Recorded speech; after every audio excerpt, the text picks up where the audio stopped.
소중한 독자 여러분, 안녕하세요. 달콤하고 아찔한 이야기 속으로 함께 떠나볼까요? 이야기가 마음에 드셨다면 좋아요와 구독으로 응원해주세요. 그럼 지금부터 시작합니다. 제가 청소를 하고 있을 때 아버님은 제게 따뜻한 눈길을 보내셨어요. 청소가 끝나자 함께 방으로 들어가 즐거운 시간을 보내자고 제안하셨죠. 저는 그저 조용히 고개를 끄덕이며 그 순간의 정적이 계속되도록 두었어요. 아버님이 그런 제안을 하실 때마다 설명할 수 없는 온기가 제 뺨에 번져요. 시아버지와 연애를 한다는 생각만으로도 심장이 거칠게 뛰죠. 솔직히 말해서 아버님을 향한 제 마음은 진심이에요. 제가 아버님을 사랑하게 된 건 아닌지 제 자신과 씨름하고 있습니다. 아버님의 존재는 저를 기쁨과 깊이 사랑받고 있다는 느낌으로 감싸줍니다. 그건 공기 중에 맴도는 분명한 감각이죠. 삶의 무게를 느끼는 30대 후반의 아내로서 조용한 틈 사이에서 작은 의미들을 발견하며 살아갑니다. 그가 30대 초반이었을 때 운명은 우리의 삶을 엮었고 풋풋한 연애 단계를 거쳐 깊은 부부의 인연으로 이끌었죠. 그는 저보다 3살 연하예요. 우리는 지인의 소개로 인연이 닿았죠. 솔직히 그의 첫인상은 그리 좋지 않았어요. 여자치고는 키가 큰 편인 제 키와 비슷했고 남자치고는 왜소하고 마른 편이었거든요. 외모 역시 제 취향과는 거리가 멀었고요. 그럼에도 불구하고 우리를 소개해준 사람에 대한 예의는 지켜야겠다고 생각해서 몇 번의 데이트 후에 거절할 생각으로 만남에 응하기로 했어요. 3번째 만남에서 우리는 함께 술을 마셨고 그 덕에 막힘없이 즐거운 대화가 오갔죠. 그가 정말 좋은 사람이라는 것이 분명했어요. 우리의 대화는 자연스럽게 흘러갔고 그의 존재는 저를 편안하게 감싸주었죠. 그 순간 제 마음속에 다른 생각이 싹트기 시작했어요. 정말로 중요한 건 외모가 아니니까 저에게 위안을 주는 사람과 함께라면 행복한 관계를 맺을 수 있겠다는 생각이 들었죠. 우리의 연애는 3개월간 꽃을 피웠고 마침내 우리는 결혼이라는 기쁜 결실을 맺었습니다. 그는 그의 아버님, 즉 제 시아버님께서 소유하신 건설회사에서 일하고 있었어요. 약혼자의 집에 인사를 드리러 갔을 때 저는 시아버님을 뵙자마자 완전히 넋을 잃고 말았어요. 제 남편은 작고 마른 체구였지만 그의 아버님은 강인함 그 자체로 완전 딴판이셨거든요. 아버님은 키가 크고 건장하셨으며 첫눈에 사람을 사로잡는 매력을 뿜어내셨죠. 저는 속으로 생각했어요. 어째서 남편은 아버지를 하나도 안 닮았을까? 아마도 돌아가신 어머님을 닮았나 봐요. 제가 아들보다 3살 연상이라는 것을 아시고 아버님은 잠시 놀라시는 듯 했지만 이내 흔쾌히 저희의 결혼을 축복해 주셨습니다. 제가 곱고 매력적이라고 칭찬도 해 주셨고요. 아버님은 저희 신혼 보금자리로 쓸 예쁜 아파트를 구해 주시겠다며 아이 많이 낳고 행복하게 살라는 따뜻한 덕담도 건네주셨죠.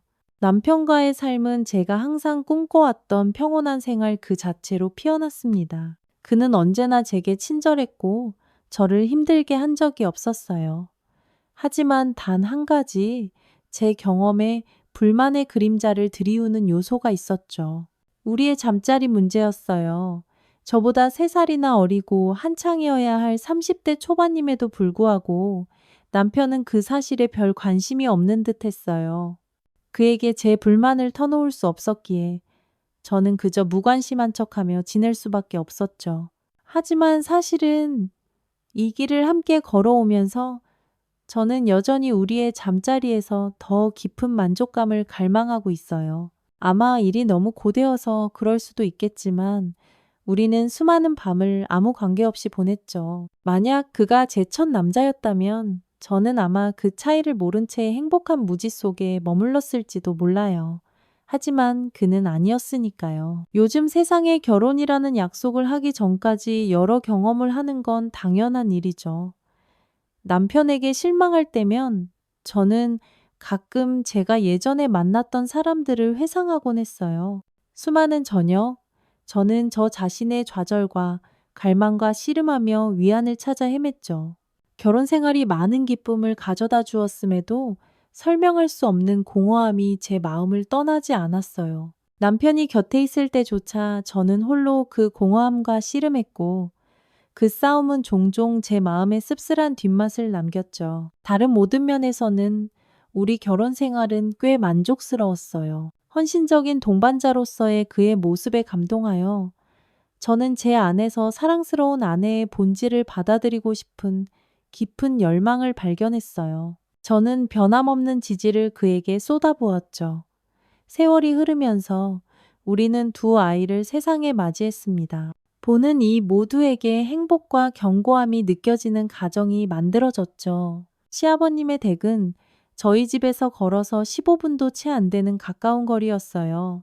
저는 종종 부분적으로는 의무감 때문에 아버님 댁을 찾아뵈었죠. 어린 나이에 아버지를 여인 저는 제 삶에 아버지 같은 존재가 있기를 항상 갈망해 왔어요. 시아버님을 뵐 때마다 저는 아버지 같은 따뜻한 온기에 감싸였고 그와 더 깊은 유대를 형성하고 싶은 욕구가 타올랐죠.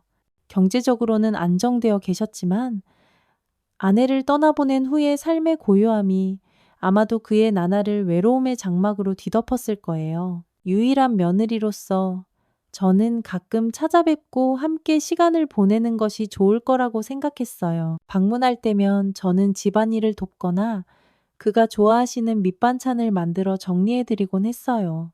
외동아들인 남편 덕분인지 아버님은 저를 마치 친딸처럼 따뜻함과 애정으로 맞아주셨죠. 그는 제 온화한 성격과 사려 깊은 태도를 자주 칭찬하셨어요. 가끔 아버님은 저와 함께 백화점에 가서 아이들 옷을 정성껏 골라주시기도 했어요.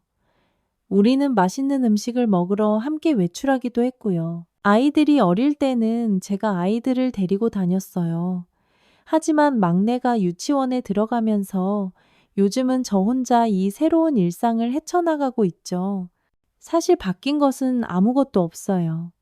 오히려 시아버님과 유대를 쌓을 기회가 더 많아졌죠. 그는 변함없이 제게 친절을 베푸셨어요.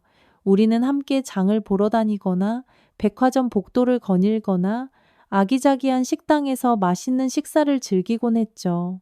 북적이는 백화점에서 한 점원은 아마도 우리의 가까운 모습에 놀랐는지 우리를 부부로 착각하기도 했어요. 그런 순간이면 저는 종종 장난스럽게 시아버님의 팔에 팔짱을 끼며 아버님, 제 시아버님이시지만 정말 멋지시지 않아요?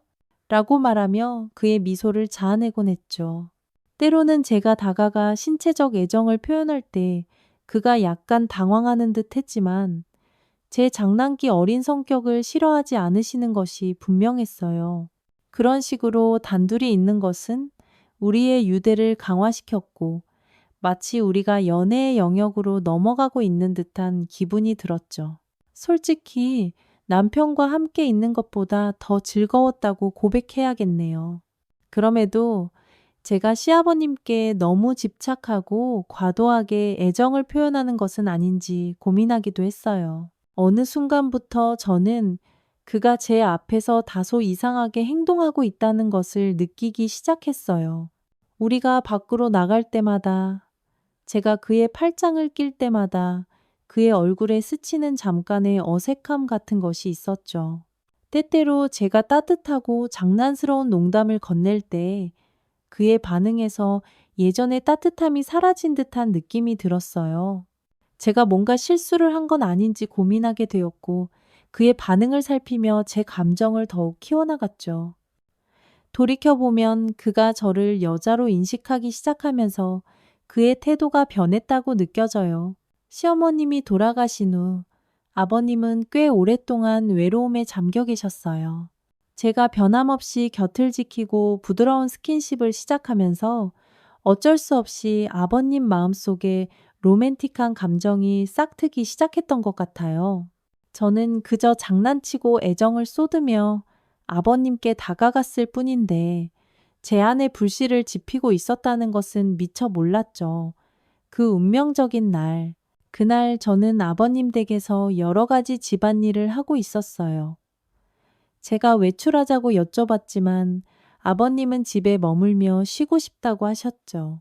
저는 함께 장을 보고 공원을 산책하는 멋진 나들이를 기대하고 있었는데 약간의 실망감이 들었어요. 팔짱을 끼고 나란히 걸을 때면 우리의 대화가 자연스럽게 흘러가는 그 모습에는 부인할 수 없는 매력이 있었죠. 한숨을 내쉬며 저는 실망감을 마음 한구석으로 밀어넣고 집안일을 시작했어요.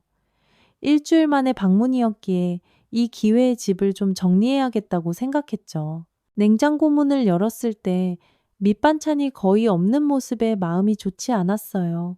지체 없이 저는 앞으로 며칠간 먹을 음식을 준비하기 위해 근처 슈퍼마켓으로 향했죠. 부엌을 오가며 바쁘게 움직이는 동안 저는 아버님이 무엇을 하고 계실지 궁금해졌어요. 아버님은 거실의 안락의자에서 평온하게 쉬고 계셨어요.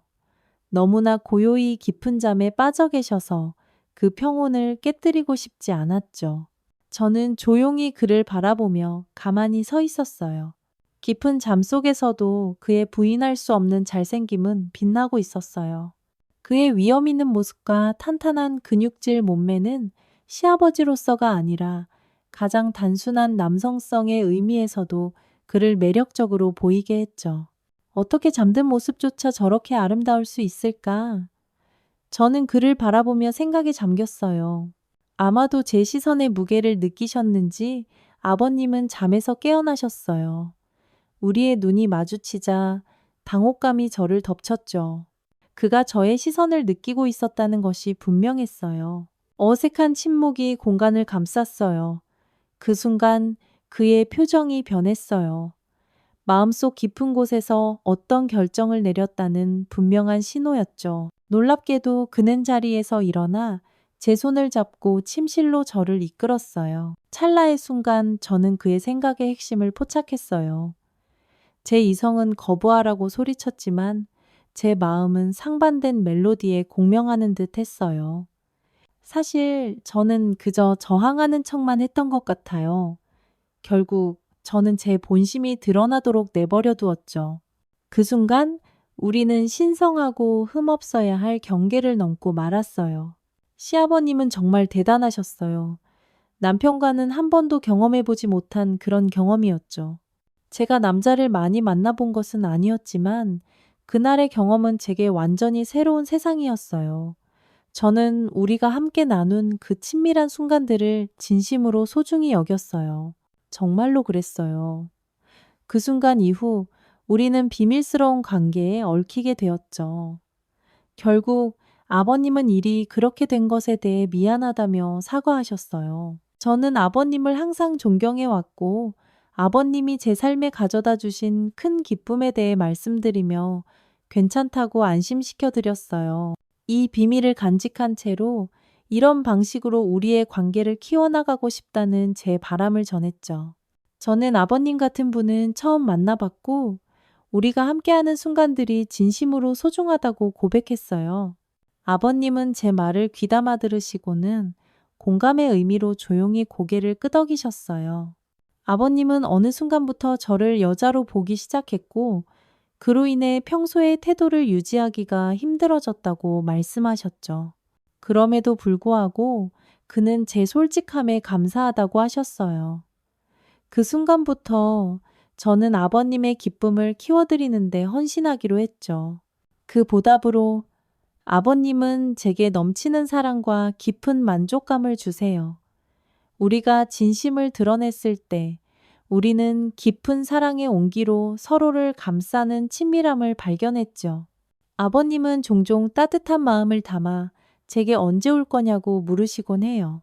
그 메시지가 도착할 때마다 흥분의 물결이 저를 덮치고 설레는 기대로 심장이 빠르게 뛰기 시작하죠. 예전에는 일주일에 한두 번 정도 아버님 댁을 방문했지만 지금은 훨씬 더 자주 그곳에 가고 싶은 강한 충동을 느껴요. 아버님은 제가 곁에 있을 때 온통 제 생각뿐이라고 고백하셨어요. 그는 저를 아낌없이 사랑해 주시죠. 최근에는 저를 깜짝 놀라게 하며 짜릿한 란제리 세트와 스타킹을 선물로 주시기도 했어요. 우리는 마치 진짜 연인처럼 행동하고 있는 것 같아요. 지금 이 순간 저는 마치 풋풋했던 젊은 시절의 연애처럼 짜릿한 흥분에 휩싸여 있어요. 예전에 그 어떤 연애에서도 이토록 깊은 환희와 기쁨을 느껴본 적이 없었죠.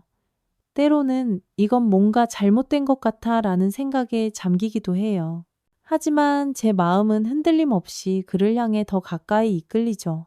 많은 사람들이 저를 비난하고 손가락질할지도 모르지만 저는 이 달콤한 비밀을 굳건히 지켜나갈 거예요.